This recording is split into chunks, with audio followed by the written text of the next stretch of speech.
Hey, hi, hello gamers, welcome to Animax Gaming. Okay guys, நம்ம இன்னைக்கு என்ன video பார்க்க போறோம்னா The Excelled Heavy Knight அப்படிங்கிற அனிம் பத்தின எபிசோட் 2 பார்க்க போறோம். நீங்க நம்ம சேனலுக்கு புதுசா இருந்தா மறக்காம சப்ஸ்கிரைப் பண்ணி வச்சுக்கோங்க. ஏன்னா நம்ம சேனல்ல both game play and anime videos வந்து பார்த்தீங்கன்னா பார்ப்போம். ஸோ இப்போ வந்து பார்த்தீங்கன்னா நிறைய அனிம் புதுசாக வந்திருக்கனால எல்லாமே போட்டுட்டு இருக்கோம். பிளாக் டார்ச் அப்படிங்கிற ஒரு அனிம் போட்டுட்டு இருக்கோம். அதே மாதிரி வந்து பார்த்தீங்கன்னா டாம் ரைடர் நைட் அப்படின்னு சொல்லிட்டு இன்னொரு அனிம் வருது. ஸோ அதை பற்றி நம்ம சேனலில் அப்லோட் பண்ணுவோம் கண்டிப்பாக. ஸோ வீடியோ பார்த்ததுக்கப்புறம் வீடியோ பிடிச்சிருந்தா மறக்காம லைக் பண்ணுங்கள். நீங்கள் பண்ணுற ஒவ்வொரு லைக் தான் மிகப்பெரிய சப்போர்ட்டாக இருக்கும். அண்ட் மறக்காம சப்ஸ்கிரைப் பண்ணுங்கள். அப்போ தான் நீங்கள் அப் டு டேட்டாக நம்ம சேனலில் இருக்க முடியும். ஸோ எபிசோட ஸ்டார்டிங்லேயே போன எபிசோடில் எல்லாம் அந்த தவளையும் வந்து பார்த்தீங்கன்னா அடிச்சு நொறுக்கிடுவோம் நம்ம எல்மா. ஸோ எல்மா அடிச்சு நோத்ததுக்கப்புறம் நம்ம ஆர்எஸ், அதாவது அவனோட காப்பாற்றப்பட்டாலும் ஸோ அவன் வந்து அங்கே இருக்கவன். ஸோ அவன் வந்து தேங்க்யூ சொல்லுவான். இதுக்கு நடுவில் வந்து பார்த்தீங்கன்னா நம்ம எல்மா வந்து பார்த்தீங்கன்னா லெவல் 2லேருந்து லெவல் 8க்கு அப்கிரேட் ஆகும். ஸோ அவளை தவளையை அடிச்சனால ஸோ இவனுக்கு வந்து பார்த்தீங்கன்னா லெவல் 8க்கு அப்கிரேட் ஆகும். அது மட்டும் இல்லாமல் அவனுக்கு 7 ஸ்கில் பாயிண்ட்ஸும் கொடுப்பாங்க. அதுக்கப்புறம் நம்ம ஆர்எஸ் நம்ம எல்மா கிட்ட சொல்கிறான், நான் தான்ப்பா ஆர்எஸ், எங்கள் வில்லேஜில் இருந்து நான் வந்து ஓடி வந்துட்டேன். ஸோ ஒரு அட்வென்ச்சர் ஆகணும் அப்படிங்கிறதா என்னோட ஆசை. பட் நான் வந்து பார்த்தீங்கன்னா என்னோட பார்ட்டியில் சேரலான்னு பார்த்தேன். பட் யாருமே என்னை எடுத்துக்கல, நான் லெவல் 3 அப்படிங்கிறனால. அதனால தனியாகவே வந்துட்டேன்ப்பா. சரி நீ எதுவும் கவலைப்படாத அப்படின்னு சொல்லி பேசிட்டு இருக்கப்ப நம்ம எல்மா சொல்கிறான், லெவல் 3 தான் கிரைண்ட் பண்ணுறதுக்கு ஒரு நல்ல லெவல். ஸோ நீ கண்டிப்பாக கிரைண்ட் பண்ணலாம் அப்படின்னு சொல்ல. அப்போ ஆர்எஸ் ஓகேப்பா, நம்ம இப்போ முடிச்சதுக்கப்புறம் நீ நானும் ஒன்றாவே பார்ட்டி கிரியேட் பண்ணுவோமா அப்படின்னு சொல்லி கேட்க நம்ம எல்மா வந்து பார்த்தீங்கன்னா இல்லை, நான் பார்ட்டிலலாம் எதுவும் ஜாயின் பண்ணுறதா இப்போ எனக்கு ஐடியா இல்லை அப்படின்னு சொல்கிறோம். அதுக்கப்புறம் நம்ம ஆர்எஸ் சொல்கிறேன், என்னப்பா ஹெவி நைட்டுங்கிறது ரொம்ப வீக்கான ஒரு கிளாஸ் ஆச்சு, பார்ட்டி எதுவும் இல்லாமல் நீ தனியாக சண்டை போட போகிற, தனியாக சண்டை போட்டினா உனக்கு நிறையா பெனிஃபிட்ஸ் கிடைக்காமவே போயிருப்பா அப்படின்னு சொல்லி கேட்க நம்ம எல்மா உடனே சொல்கிறான். அவன் சொல்கிறதுலேயே ஒரு பாயிண்ட் இருக்குது. பட் இதில் ட்ராபேக்ஸும் நிறையா இருக்குது. ஸோ பட் நம்ம எல்மாவோட ஹெவி நைட் கிளாஸுங்கிறதே வந்து பார்த்தீங்கன்னா அவங்களோட அலைஸ், அதாவது அவங்களோட நண்பர்களோ அவங்களோட காம்ரேட்ஸோ ப்ரொடக்ட் பண்ணுறதுக்கான ஒரு கிளாஸ் தான். பட் என்னதான் இருந்தாலும் அவன் பார்ட்டி கூட சேர்ந்து அவன் ஃபைட் பண்ணுறப்ப அவங்களோட எக்ஸ்பி வந்து பார்த்தீங்கன்னா தனித்தனியாக பிரிக்கப்படும். ஸோ அதனால இவன் வந்து பார்த்தீங்கன்னா டெவலப் ஆகுறது ரொம்ப கஷ்டமாகும் மாட்டேன். அது மட்டும் இல்லாமல் நடுவில் ஏகப்பட்ட இவனுக்கு மேஜிக்கல் ஐட்டம்ஸும் கிடைக்கும். அதுவும் வந்து பார்த்தீங்கன்னா பிரித்து கொடுக்கணும் பார்ட்டி மெம்பர்ஸ்க்கு. அது மட்டும் இல்லாமல் பார்ட்டி மெம்பர்ஸ் ஒவ்வொருத்தரும் ஒவ்வொரு மாதிரி இருப்பாங்க, யார் என்ன மாதிரினே தெரியாது. ஸோ அது மட்டும் இல்லாமல் இவனுக்கு வந்து பார்த்தீங்கன்னா இப்போதைக்கு இருக்க ஒரே கோல் அவங்க அப்பாவனையும் அப்புறம் அவங்க பொண்ணுன்னு சொல்லிட்டு இருக்க அந்த பொண்ணுகிட்டையும் வந்து பார்த்தீங்கன்னா இவனோட திறமையை நிரூபிக்கணும். ஸோ அதனால வந்து பார்த்தீங்கன்னா அவன் பார்ட்டியிலலாம் எதுவும் ஜாயின் பண்ணல, நான் அலோனாவே சண்டை போட்டுக்கிறேன் அப்படிங்கிற மாதிரி சொல்கிறான். பட் நம்ம ஆர்எஸும் எப்படியோ கன்வின்ஸ் பண்ணலான்னு சொல்லி பார்க்குறான் அந்த காட்டை விட்டு வெளியே போயிட்டு இருக்கப்ப. பட் இவங்களையா ஏதோ ஒன்று ஃபாலோ பண்ணிட்டு இருக்க மாதிரி நம்ம எல்மாக்கு தோணுது. உடனே நிறுத்தி வந்து பார்த்தீங்கன்னா மேலே இடத்தையும் சுற்றி பார்த்துட்டு இருக்கான். ஸோ எல்லா இடத்தையுமே வந்து பார்த்தீங்கன்னா பார்த்துக்கிட்டு இருக்கான். ஒரு சவுண்டு மட்டும் வந்து பார்த்தீங்கன்னா கேட்குது. அப்புறமேட்டு தான் தெரியுது அங்கேருந்து ஒரு ஸ்பைடர் வந்து பார்த்தீங்கன்னா ஸ்பைடர் மாதிரி ஜம்ப் பண்ணிட்டு வருது. ஸ்பைடரே வந்து பார்த்தீங்கன்னா ஸ்பைடர் மேன் மாதிரி ஜம்ப் பண்ணிட்டு வருது. இப்போ தான் பார்ப்பீங்க நீங்கள். அந்த ஸ்பைடர் பார்த்தோன்னே நம்ம ஆர்எஸ்க்கு அல்ல உடனே கதற ஆரம்பிக்கிறான். நம்ம எல்மாவும் பொறுமையாக வந்து பார்த்தீங்கன்னா அந்த சுச்சுவேஷனை அனலைஸ் பண்ணி அந்த ஸ்பைடரோட லெவல் என்ன அப்படிங்கிறத பார்க்குறான். ஸோ அந்த ஸ்பைடரோட level 16, HP 31 and magical power 11 வந்து பார்த்தீங்கன்னா இருக்குது. அதுக்கப்புறம் வந்து பார்த்தீங்கன்னா அது மட்டும் இல்லாமல் அந்த ஸ்பைடர்கிட்ட 2 ஸ்கில்ஸ் இருக்குது. ஒன்று வந்து பார்த்தீங்கன்னா பாய்சன் ஸ்மோக்குங்கிற ஒரு ஸ்கில்லு, இன்னொன்று வந்து பார்த்தீங்கன்னா ஃபயர் கிளா அப்படிங்கிற இன்னொரு ஸ்கில்லு. ஃபயர் கிளாவில் மட்டும் மாட்டினோம் நம்ம 2 பேரும் காலி அப்படின்னு நம்ம எல்மா சொல்ல நம்ம ஆர்எஸ் வந்து பார்த்தீங்கன்னா கதற ஆரம்பிக்கிறான். என்னால் தான் இவ்வளோ பிரச்சனையும், என்னால் தான் வந்து பார்த்தீங்கன்னா நம்ம 2 பேரும் இந்த காட்டுக்குள்ளே மாட்டிக்கிட்டோம், எல்லா தப்பும் என்னோடது தான், நான் தான் அந்த ஸ்பைடரை எங்கே லூர் பண்ணிட்டேன் போல அப்படின்னு சொல்லி அவன் வந்து பார்த்தீங்கன்னா அவனோட கத்தி எடுத்துட்டு நான் எப்படியாவது இதை டிஃபெண்ட் பண்ண பார்க்குறேன், நீங்கள் இருந்து ஓடிய எல்மா அப்படின்னு சொல்லிட்டு ஒரு மாதிரி நடுங்கிட்டே சொல்கிறான். அவன் நடுங்கிறத நம்ம எல்மாவும் பார்த்துறான். ஸோ பார்த்துட்டு நீ ஒன்றும் கவலைப்படாத, இதை நானே பார்த்துக்கிறேன், நீ ஓரமாக போய் நில்லு அப்படின்ட்டு நம்ம எல்மா வந்து அந்த ஸ்பைடர் கூட ஃபைட் பண்ணுறதுக்காக வந்து பார்த்தீங்கன்னா பேட்டில் செய்ய ஆரம்பிக்கிறான். இந்த பேட்டில் ரொம்ப கஷ்டமானது தான், ஆனால் இது ஜெயிக்க முடியாத பேட்டில் இல்லை அப்படின்னு சொல்லிட்டு ஃபைட் பண்ண ஆரம்பிக்கிறான். ஸோ ஃபைட் ஸ்டார்ட் பண்ணுறதுக்கு முன்னாடி நம்ம எல்மா இப்போ தான் வந்து பார்த்தீங்கன்னா லெவல் 8 போனனால அவனுக்கு 7 ஸ்கில் பாயிண்ட்ஸ் வந்து பார்த்தீங்கன்னா கொடுத்துருக்காங்க. அந்த 7 ஸ்கில் பாயிண்ட்ஸும் அவன் யூஸ் பண்ணி ஓத் ஆஃப் ஹெவி ஆர்மருக்கு அவன் வந்து பார்த்தீங்கன்னா அப்டேட் பண்ணுறான். ஸோ அது வந்து பார்த்தீங்கன்னா இப்போதைக்கு லெவல் 12க்கு அப்கிரேட் ஆயிருக்கு. ஸோ அதனால அப்கிரேட் ஆனால அவனுக்கு ஒரு புது ஸ்கில் ஒன்று அப்கிரேட் ஆகுது. அந்த ஸ்கில் என்னன்னா டிசாம் ஸ்கில் அப்படின்ட்டு. ஸோ இந்த ஸ்கில்லை வச்சு அவன் என்ன பண்ணலான்னா, அவன் எனிமி அட்டாக் பண்ணான் அப்படின்னா அந்த எனிமி வந்து பார்த்தீங்கன்னா டிசாம் அப்படிங்கிற ஸ்கில்லை வந்து பார்த்தீங்கன்னா அதுக்கு அதில் வந்து பார்த்தீங்கன்னா இம்ப்ளிமெண்ட் ஆயிரும். ஸோ பஃப் மாதிரி. அதனால எனிமியோட அட்டாக்ல 20% வந்து பார்த்தீங்கன்னா டேமேஜ் ரிடக்ஷன் வந்து பார்த்தீங்கன்னா ஆயிரும்.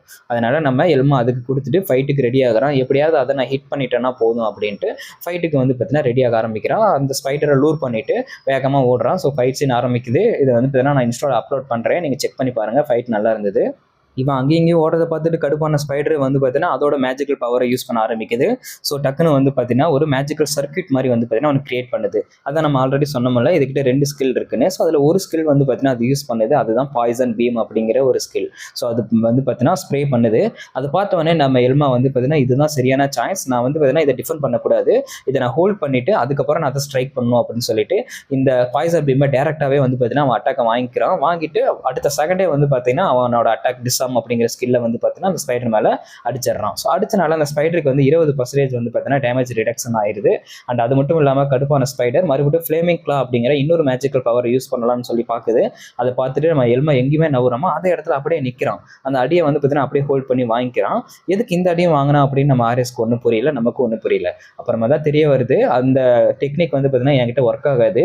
ஏன் அப்படின்னா நீ முன்னாடி யூஸ் பண்ண பாய்சன் பீம் வந்து பார்த்தீங்கன்னா 7 மேஜிக்கல் பவர் வந்து பார்த்தீங்கன்னா கன்சியூம் பண்ணும். இப்போ நீ யூஸ் பண்ணது வந்து பார்த்தீங்கன்னா 5 தேவைப்படும், பட் உங்கள்கிட்ட 11 தான் டோட்டலே. ஸோ நீ ஆல்ரெடி 7 யூஸ் பண்ணனால இந்த ஃப்ளேமிங் கிளாவை உன்னால் யூஸ் பண்ண முடியாது அப்படின்னு சொல்லிட்டு அவன் மறுபடியும் ஸ்ட்ரைக் பண்ண ஆரம்பிக்கிறான். இன்னொரு அடி வந்து பார்த்தீங்கன்னா அந்த ஸ்பைடர் மேலே விழுந்துருது.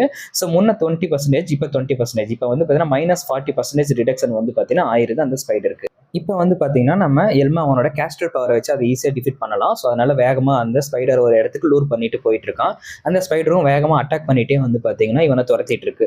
அப்படி துரத்திட்டு இருக்கப்ப டக்குன்னு ஒரு இடத்துல வந்து பார்த்தீங்கன்னா நின்றுறான். ஸோ ஏன்னா இதுதான் ஹோல்டிங் பொசிஷன் ஹெவிக் நைட்டுக்கான ஒரு அல்டிமேட்டான ஒரு ஸ்கில்னு வச்சுக்கலாம். ஸோ இதை நீங்கள் 5 எபிசோட் 1லையும் பார்த்துருப்பீங்க.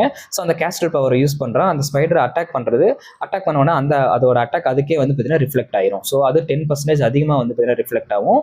அது வந்து பார்த்தீங்கன்னா இதோட ஸ்கில் ஒரு பெனிஃபிட்டான ஒரு ஸ்கில் ஹெவிக் நைட்டுக்குன்னு.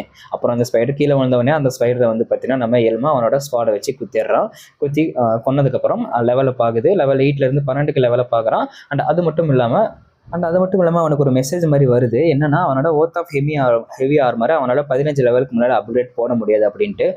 இதை தான் நான் அந்த கேம்லேயும் பார்த்தேன், எனக்கு அதே மாதிரி தான் ஞாபகம் வருது அப்படின்னு சொல்லிட்டு அதுக்கப்புறம் 15க்கு லெவல் அப்டேட் பண்ணனால அவனுக்கு பேரி அப்படிங்கிற இன்னொரு ஸ்கில் வந்து பார்த்தீங்கன்னா கிடச்சிருக்கு. அதுக்கப்புறம் நம்ம ஆர்எஸ் சொல்கிறான், பரவாயில்லப்பா நீ நல்லா சண்டை போடுற, நீ தனியாகவே சண்டை போடுறது தான் அவனுக்கு பெஸ்ட்டு அப்படின்னு சொல்கிறான்.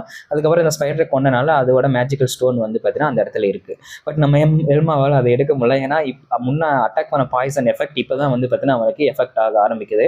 அதுக்கப்புறம் ஆரிஸ் நீ எனக்கு எவ்வளோ ஹெல்ப் பண்ணியிருக்க, சரி வாப்பா நான் உன்னை இங்கேருந்து நம்ம வில்லேஜ்க்கு நான் உன்னை கூட்டிகிட்டு போகிறேன் அப்படின்ட்டு நம்ம எல்மா இருந்த அந்த ரூமுக்கு வந்து பார்த்தீங்கன்னா நம்ம ஆரிஸ் அவனை ட்ராப் பண்ணிவிட்டு ஓகேப்பா நான் போயிட்டு வரேன், நம்ம மீட் பண்ணணும்னு நினச்சா மீட் பண்ணலாம் பாய் அப்படின்னு சொல்லிட்டு அந்த இடத்த விட்டு போயிடுறான். இப்படி படுத்து தூங்கிட்டு இருக்கப்ப நம்ம எல்மாக்கு அவனோட பாஸ்டெல்லாம் ஞாபகத்துக்கு வருது. அவங்க அப்பா அவனை அடித்து துரத்துனது, அதுக்கப்புறம் அவன் பவர் அக்யூர் பண்ணி அவன் ஃபைட் பண்ணது எல்லாமே வந்து பார்த்திங்கன்னா அவனுக்கு ஞாபகம் வருது. அதுக்கப்புறம் ஒரு கில்டில் போய் சேரணும் அவன். ஏன்னா அப்போ தான் ஒரு அட்வென்ச்சர்னு நிரூபிக்கப்பட்டு அவனுக்கு குவிஸ்டெல்லாம் கொடுப்பாங்க. அந்த குவிஸ்டில் இருந்து அவன் காசும் அண்ட் லெவலப்பும் அவன் ஈஸியாக ஆகலாம். அதனால ரொனால்டு அப்படிங்கிற ஒரு வில்லேஜுக்கு போகிறான். அந்த வில்லேஜுக்கு போயிட்டு ரெஜிஸ்டர் பண்ணலாம் அப்படின்னு சொல்லிட்டு பார்க்குறான். அங்கே இருந்த மற்ற அட்வென்ச்சர்ஸ்லாம் இவனை ஒரு மாதிரி பார்க்குறாங்க, ஏன்னா இவன் ஹெவி நைட் அப்படிங்கிறனால. அப்புறமா நம்ம எல்மா ரெஜிஸ்டர் பண்ணுறான். என்னோட பேர் எல்மா, என்னோட லெவல் வந்து பார்த்தோன்னா 12வது லெவல், நான் இந்த கில்டில் ரெஜிஸ்டர் பண்ணுறதுக்காக வந்திருக்கேன் அப்படின்னு சொல்ல அங்கே இந்த ரிசப்ஷனிஸ்ட்டும் அவனை ரெஜிஸ்டர் பண்ணி அவனுக்கு எஃப் அப்படிங்கிற ஒரு ரேங்க் கொடுக்குறாங்க அவனோட லெவலை பொறுத்து. ஸோ இந்த உலகத்தில் மொத்தம் வந்து பார்த்தீங்கன்னா 7 ரேங்க் இருக்குது. SABCDEF. எஃப் தான் இருக்கிறதுலே கடைசி ரேங்க்கு. ஸோ எப்பயுமே எல்லா அனிமலையும் வர மாதிரி ஹீரோ எப்பயும் கடைசி ரேங்க்ல இருந்து தான் மேலே ஏறுவான். எஃப் ரேங்க்னு கொடுக்குறாங்க. ஸோ அவனுக்கு oath of heavy armour level 15க்கு மேலே அப்கிரேட் ஆகலின்னு சொன்னல, அதுக்கு காரணமும் இதுதான். அவங்களோட ரேங்கை பொறுத்து தான் அவங்களோட ஸ்கில் அப்கிரேட் பண்ண முடியும். ஸோ இப்போ எஃப்ல இருந்து அவன் ஈக்கு போனால் மட்டும்தான் ஸ்கில்லை அப்கிரேட் பண்ண முடியும் அவனால். ஸோ அதுக்கப்புறம் அவன் கொண்டு வந்த ஸ்டோனெல்லாம் வந்து பார்த்தா எடுத்து வைக்கிறான். அதை பார்த்தோன்னே எல்லாரும் அப்படி என்ன கொண்டு வந்திருக்க போகிறான் இவன், எல்லாம் வீக்கான ஸ்டோனாக தான் இருக்கும் அப்படின்னு சொல்லி பேசிட்டு இருக்காங்க. அதுக்கப்புறம் இங்கே ஏதாவது பார்ட்டி இருக்கா, நான் பார்ட்டியில் ஜாயின் பண்ணணும்னு நினைக்கிறேன் அப்படின்ட்டு அவன் சொல்ல, இப்போதைக்கு எந்த பார்ட்டியும் இல்லை, கொஞ்ச நேரம் வெயிட் பண்ணுங்க, ஏதாவது பார்ட்டி வரதுக்கான வாய்ப்பு இருக்குது அப்படிங்கிறான். ஓ அப்படியா, சரி அதெல்லாம் இருக்கட்டும், இந்த ஸ்டோன்ஸ் எல்லாம் மேஜிக் ஸ்டோன்ஸ்லாம் வச்சுட்டு எனக்கு அமௌண்ட் கொடுங்க, அதாவது ரிவார்டு கொடுங்க அப்படின்னு சொல்லி அந்த ரிசப்ஷன் கிட்ட சொல்ல, அந்த ஸ்டோனை பார்த்துட்டு எல்லாருமே ஷாக் ஆகுறாங்க. என்னடா எல்லா ஸ்டோனும் இவன் தான் ஹண்ட் பண்ணிட்டு வந்தானா, எங்கேயாவது திருடிட்டு வந்திருப்பான், ஒரு ஹெவிக் நைட்டால இவ்வளோலாம் வந்து பண்ண முடியாது அப்படின்னு சொல்ல ரிசப்ஷனிஸ்ட்டும் ஷாக்கில் தான் இருக்காங்க. அவங்க சொல்கிறது எதுவுமே இவன் காதில் வாங்கிக்க மாட்டான். அதுக்கப்புறம் அவங்களும் வந்து பார்த்தீங்கன்னா ரெஜிஸ்டர் பண்ணி அவனுக்கு காசும் கொடுத்துட்றாங்க. அதுக்கப்புறம் தான் நம்ம எல்மா ஐயப்பா இந்த வேர்ல்டு எக்ஸாக்ட்லி நம்ம மேஜிக் வேர்ல்டு கேம் மாதிரியே இருக்குப்பா, இனிமேல் தான் நான் ஆட்டமே ஆரம்பிக்க போகுது, இனிமேல் தான் நான் யாருன்னு காட்ட போகிறேன் எல்லாத்துக்கும் அப்படின்னு சொல்லிட்டு உடனே நம்ம ரிசப்ஷனிஸ்ட் கிட்ட ப்ரொமோஷன் ரிக்வஸ்ட் ஏதாவது இருக்கா அப்படின்னு சொல்லி கேட்குறான். ப்ரொமோஷன் ரிக்வஸ்ட்னா ஒன்றும் இல்லை, இப்போதைக்கு இவன் எஃப் ரேங்க்ல இருக்கான்ல, எஃப் ரேங்க்லேருந்து இ ரேங்க்கு போகணும்னா ப்ரொமோஷன் ரிக்வஸ்ட் மாதிரி வந்து பண்ணணும். அந்த ரிக்வஸ்ட்டு வந்து பார்த்தீங்கன்னா ரெஜிஸ்டர் பண்ணிவிட்டு அந்த ரிக்வஸ்ட்டோட ரைடுக்கும் வந்து பார்த்தீங்கன்னா போகிறான். இதுக்கு வந்து பார்த்தீங்கன்னா தனியாக போக முடியாது. அவங்க கிளானில் அட்லீஸ்ட் ரேங்க்ல இருக்க மெம்பர் வந்து பார்த்தீங்கன்னா இருக்கணும். அதனால இவங்க நிறைய பேர் கூட சேர்ந்து தான் போகிறான். ஒரு லொக்கேஷனுக்கு போகிறாங்க. அந்த இடத்துல ஒரு ரெய்ட் குவெஸ்ட் அப்படிங்கிறது ஒரு நடக்குது. அதில் டீம் லீடர் வந்து சொல்கிறான், என்னடா நம்ம டீமில் ஏதோ ஒரு ஜோக்கர் ஒன்று ஜாயின் பண்ணியிருக்கான் போல, எங்கே அந்த ஜோக்கரை காணோம்? ஓ, நீ தான் அந்த ஜோக்கராடா? இதை பாரு, என்ன 12வது லெவல்லே நீ வந்து ஸ்பைடரை வந்து பார்த்தீங்கன்னா டிஃபீட் பண்ணிட்டேன் அப்படின்னு ரொம்ப தலகணத்தில் ஆடாத, உனக்கு நான் யார் அப்படிங்கிறத பாடம் புக்குத்தையும் ஆடுவேன் அப்படின்ட்டு 2 பேருக்கும் வந்து பார்த்தீங்கன்னா ஸ்டார்டிங்லேயே முட்டிக்குது. உனக்கு நான் யாருன்னு கண்டிப்பாக காட்டுறேன்டா அப்படின்னு இவன் இந்த சைடு கட்ட, நம்ம எல்மா ஒரு சைடு அமைதியாக வந்து பார்த்தீங்கன்னா பயந்த மாதிரி ஒரு மூஞ்சி வச்சுட்டு அமைதியாக நிற்கிறான். இதோட இந்த எபிசோட் முடியுது. நல்லா இருந்தது. எல்லா அனிமும் பார்த்துருப்பீங்க, அதே கான்செப்ட் தான் ஃபாலோ பண்ணுறாங்க. பட் அனிமேஷன் கொஞ்சம் நல்லா இருந்தது, ஃபைட்லாம் நல்லா இருந்தது. ஆல்ரெடி சொன்ன மாதிரி ஃபைட் பார்க்கணுன்னா மறக்காம இன்ஸ்டாவில் போய் ஃபாலோ பண்ணி வச்சுக்கோங்க. இன்ஸ்டா லிங்க் கீழே டிஸ்கிரிப்ஷனில் கொடுத்துருக்கேன். அண்ட் நம்ம சேனல் புதுசாக இருந்தால் மறக்காம சப்ஸ்கிரைப் பண்ணிக்கோங்க. நம்ம நிறைய அனிம் பார்க்க போகிறோம். உங்களுக்கு வேறு ஏதாவது அனிம் பற்றின வீடியோ வேணும்னா மறக்காம கீழே கமெண்ட் பண்ணுங்கள். நான் கண்டிப்பாக அந்த அனிம் வீடியோவும் போடுறேன். அண்ட் நான் தான் நம்ம சொன்னபடி and signing off. Tata, bye bye friends.